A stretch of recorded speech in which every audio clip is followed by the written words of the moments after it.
Assalamualaikum warahmatullahi wabarakatuh. Perkenalkan, nama saya Siti Syakira. Saya merupakan salah satu dari anggota kelompok 4. Di sini kami akan memaparkan sejarah psikologi industri dan organisasi untuk memenuhi tugas kelompok dari mata kuliah psikologi industri dan organisasi. Adapun anggota kelompoknya yaitu ada saya sendiri, kemudian ada Suci Maisuri, Yulina Makfira, dan Teresi Agina Putri. Pengertian psikologi industri dan organisasi. Secara etimologi, psikologi berasal dari dua suku kata, yaitu psy yang berarti jiwa dan logos yang berarti ilmu pengetahuan. Jadi dari dua kata tersebut dapat diartikan psikologi adalah ilmu pengetahuan tentang jiwa atau singkatnya ilmu jiwa. Jiwa atau roh akan menampilkan dirinya ke alam nyata melalui tindakan atau yang lebih dikenal sebagai perilaku. Oleh karena itu, untuk mempelajari jiwa seseorang, kita dapat dari cerminan perilakunya. Dari hal ini, kemudian, psikologi diartikan sebagai ilmu yang mempelajari perilaku manusia.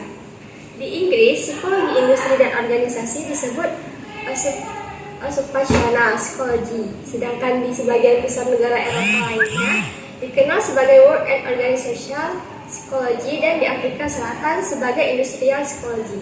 Walaupun namanya berbeda-beda di berbagai negara, tetapi pada umumnya bidang yang digeluti adalah sama. Definisi psikologi industri atau organisasi menurut para ahli. Menurut Guyon, pada tahun 1965, studi tentang hubungan antara manusia dengan dunia kerja yang bertujuan menyesuaikan pekerjaan dengan tempat kerja, kerjaan lainnya, dan sesuatu yang mereka kerjakan dalam hidupnya. Yang pertama itu ada masa perang dunia, yang kedua ada perang dunia pertama, terus ada antara perang dunia 1 dan 2, ada perang dunia kedua, dan yang terakhir ada pasca perang dunia. Jadi yang pertama itu sejarah Pio dari perang dunia, yaitu pada tahun 1900 sampai 1916. Dalam perang dunia ini ada 4 tokoh penting. Yang pertama itu ada Walter Willcott. Pada tahun 1901 ia mengemukakan penggunaan psikologi di bidang perikanan, menerbitkan buku The Theory of Advertising pada tahun 1903 yang dipandang sebagai buku pertama yang membahas dunia kerja dari aspek psikologi. Yang kedua itu ada Frederick Winslow Taylor, yaitu manajemen ilmiah. Manajemen ilmiah menurut Winslow memandang manusia seperti mesin dan menentukan metode yang paling sesuai untuk mengerjakan suatu tugas, diantaranya dengan menciptakan alat mekanik yang sesuai dengan struktur tubuh manusia. Yang ketiga itu ada The Gilbert, yaitu dia ini menyempurnakan metode dari Taylor. Gilbert ini merupakan psikolog wanita yang berkontribusi pada perkembangan awal psikologi industri dan organisasi. Gilbert mengemukakan efek dari stres dan kelelahan pada tenaga kerja. Selanjutnya itu ada perang dunia pada tahun 1917 sampai 1918. Pada perang ini ada Army Alpha dan Army Beta.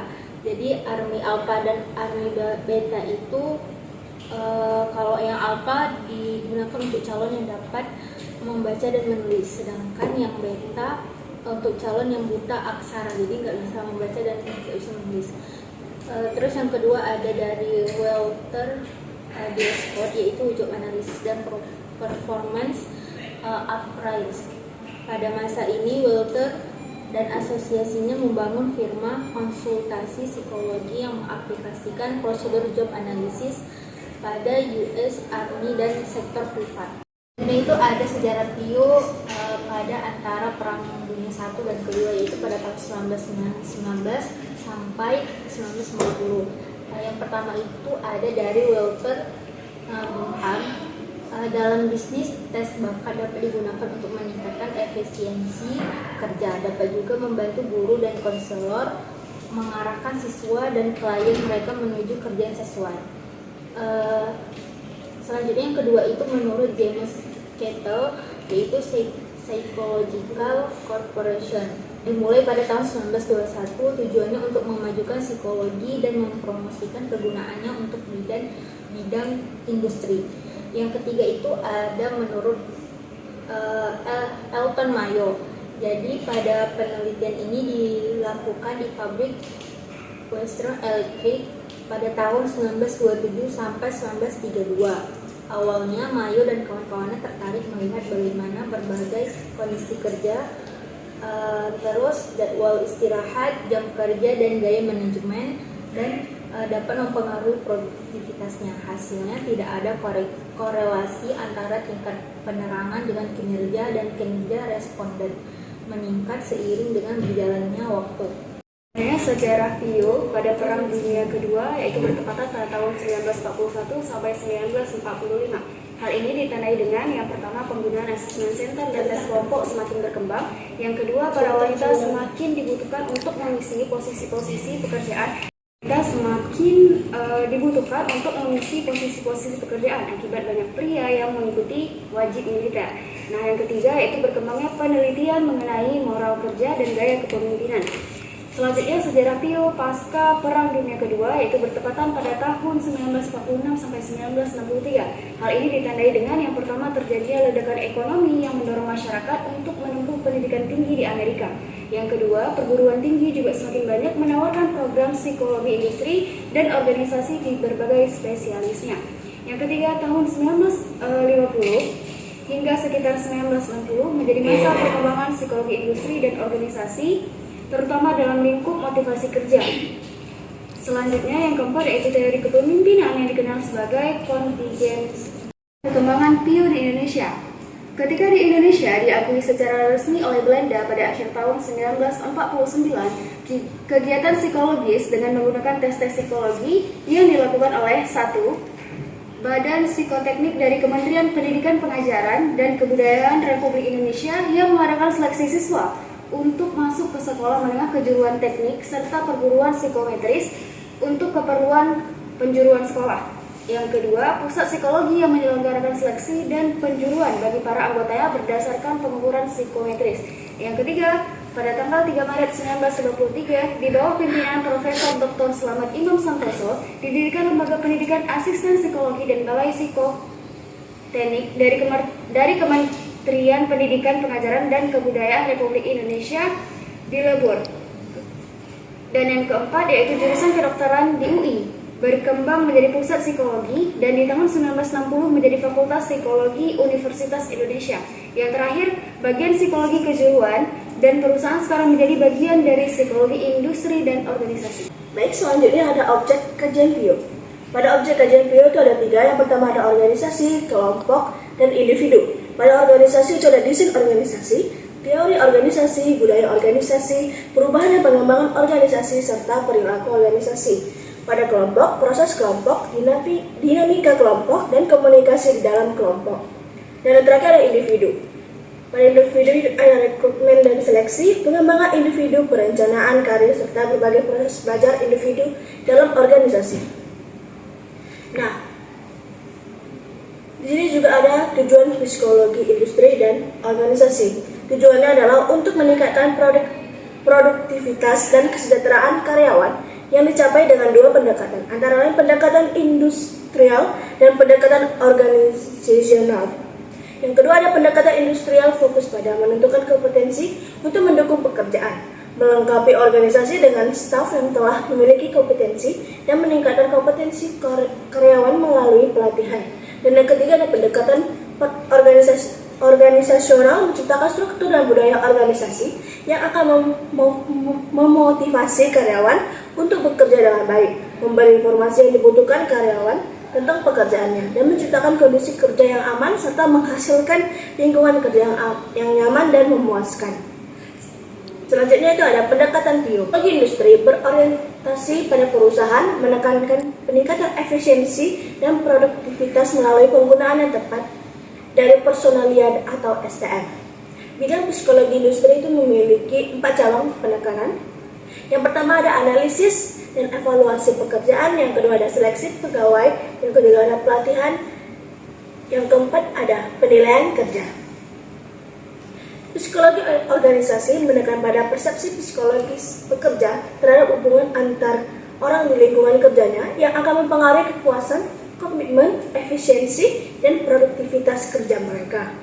Beberapa hal yang menjadi kajian psikologi organisasi adalah: yang pertama ada pendekatan manajemen, yang kedua ada komitmen pegawai, yang ketiga ada makna kerja, dan yang keempat ada gaya kepemimpinan. Selanjutnya ada ruang lingkup Pio. Chi Amuan pada tahun 2004 menyebutkan ada 4 bidang utama dari psikologi industri dan organisasi, yaitu sebagai berikut. Yang pertama ada psikologi personalia atau persona psychology, membahas pengelolaan tenaga kerja mulai dari perencanaan, penerimaan, penempatan, pengembangan, pemeliharaan hingga keluarnya tenaga kerja dari perusahaan. Yang kedua ada psikologi organisasi atau organizational psychology, membahas tingkah laku manusia di dalam organisasi baik sebagai individu maupun anggota kelompok untuk meningkatkan performa kerja individu dalam organisasi. Yang ketiga ada pelatihan dan pengembangan atau training dan development. Psikologi industri dan organisasi membahas mengenai training dan development atau pengembangan individu dalam setting kerja. Training merupakan suatu proses di mana individu mendapatkan kemampuan, pengetahuan, keterampilan untuk mencapai tujuan organisasi. Yang keempat ada ergonomi atau human factor atau ergonomi, membahas interaksi antara mesin dan manusia di tempat kerja dan bagaimana menciptakan kenyamanan dan keamanan kerja. Manfaat Pio, yang pertama, membantu organisasi dan perusahaan dalam mencapai tujuan. Yang kedua, menjembatani kebutuhan individu dan kebutuhan organisasi. Yang ketiga, meningkatkan kemampuan individu dan setting kerja, sehingga bukan saja meningkatkan kompetensi individu, tapi juga mengembangkan perusahaan. Dan yang terakhir yaitu menjamin kesejahteraan tenaga kerja dengan memperhatikan kepuasan kerja. Selanjutnya ada psikologi industri dan organisasi sebagai ilmu pengetahuan dan sebagai ilmu terapan. Sebagai ilmu pengetahuan, psikologi industri dan organisasi berusaha untuk menambah dan memperluas pengetahuan tentang manusia dalam kerja. Psikologi industri dan organisasi terus melakukan pendalaman serta investigasi dengan metode ilmiah untuk mendapatkan jawaban. Hasil-hasil riset dapat digunakan untuk menerima karyawan yang lebih baik, mengurangi absen, memperbaiki komunikasi, meningkatkan kepuasan kerja, dan memecahkan berbagai masalah lainnya. Dalam hal ini, Canadian Psychological Association menyebutkan bahwa seorang psikolog industri dan organisasi dapat mengaplikasikan teori-teori psikologi untuk menerangkan dan meningkatkan efektivitas perilaku dan pengetahuan atau kognisi manusia dalam dunia kerja. Contohnya, prinsip-prinsip teori belajar dapat diterapkan dalam pelatihan dan pengembangan. Prinsip-prinsip psikologi sosial dapat digunakan untuk membentuk kelompok kerja ataupun mengatasi konflik antar karyawan, dan prinsip-prinsip teori motivasi dan emosi digunakan untuk meningkatkan motivasi kerja serta kepuasan bekerja. Selanjutnya ada kesimpulan. Psikologi adalah ilmu yang mempelajari perilaku manusia. Ada dua sisi psikologi industri dan organisasi, yaitu sebagai ilmu pengetahuan yang berupaya melakukan penelitian dengan menggunakan metode ilmiah, dan sebagai ilmu terapan yang berusaha menerapkan pengetahuan untuk memecahkan masalah-masalah dalam dunia kerja. Itu saja pemaparan dari kami. Lebih dan kurang mohon maaf. Wassalamualaikum warahmatullahi wabarakatuh.